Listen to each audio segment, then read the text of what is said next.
কাল দুবাইয়ের মাঠে সেমিফাইনাল 1, ইন্ডিয়া ভার্সেস অস্ট্রেলিয়া।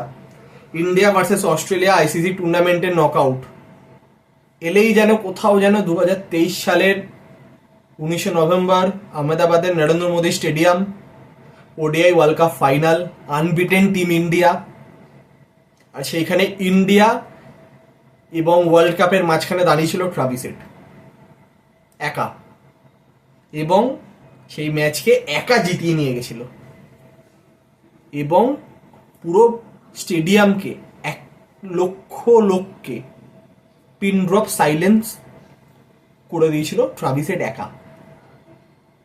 তো আবারও আইসিসি টুর্নামেন্ট নকআউট ম্যাচ, সামনে ইন্ডিয়া অস্ট্রেলিয়া, এবার মাঠ আলাদা, দুবাইয়ের মাঠে সেমিফাইনাল ম্যাচ। তো টিম ইন্ডিয়া অতি অবশ্যই চাইবে যেভাবেও ট্রাভিস হেডকে আউট করতেই হবে। ট্রাভিস হেডকে আউট করতে না পারলে আপনি প্রথমে ব্যাটিং করুন, আপনি শেষে ব্যাটিং করুন, ডাজেন্ট ম্যাটার, এই প্লেয়ারটি একা ম্যাচ জিতিয়ে নিয়ে চলে যাবে।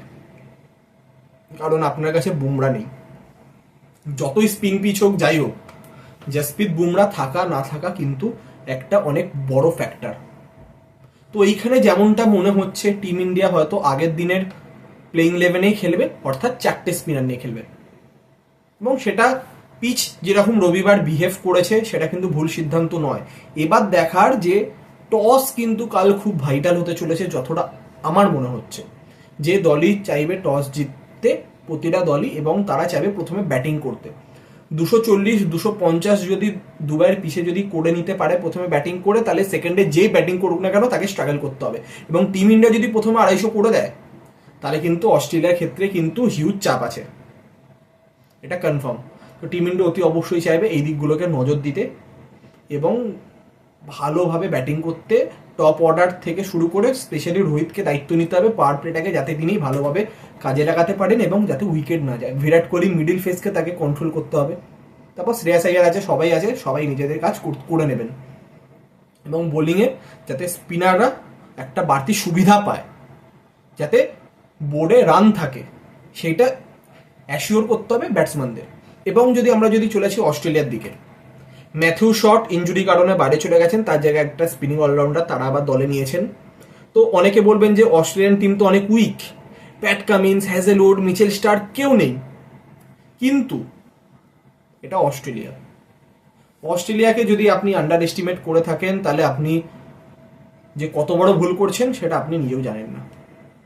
কারণ এই অস্ট্রেলিয়ার টিমটাই, যে প্লেয়ারে আসুক না কেন, তারা চায় যে প্রেশার মোমেন্টে পারফর্ম করবো, তাদের মাইন্ডসেটটাই এরকম। তো আমার যেটুকুনি মনে হচ্ছে, পাকিস্তানের মাঠে যখন তারা খেলেছিল তখন তারা 3 ফাস্ট বোলারে খেলেছিল, সাথে অ্যাডাম জাম্পা প্রপার স্পিনার এবং 5th বোলিং অপশন ম্যাক্সওয়েল, তার সাথে শট ছিল।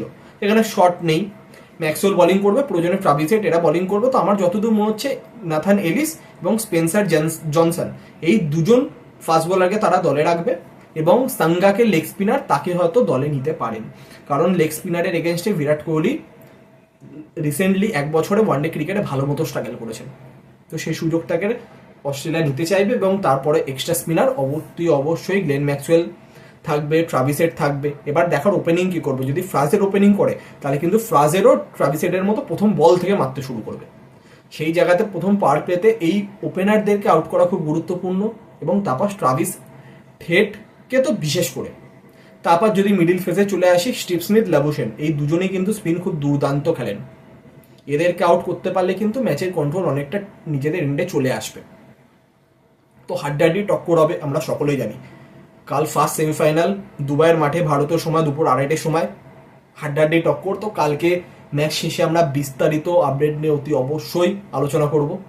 তো এখনকার মতো এতটাই, এবং অতি অবশ্যই কালকের প্রেডিকশন আপনাদের কি, কোন দল জিতবে? অতি অবশ্যই আমরা তো চাইবো ভারত জিতুক।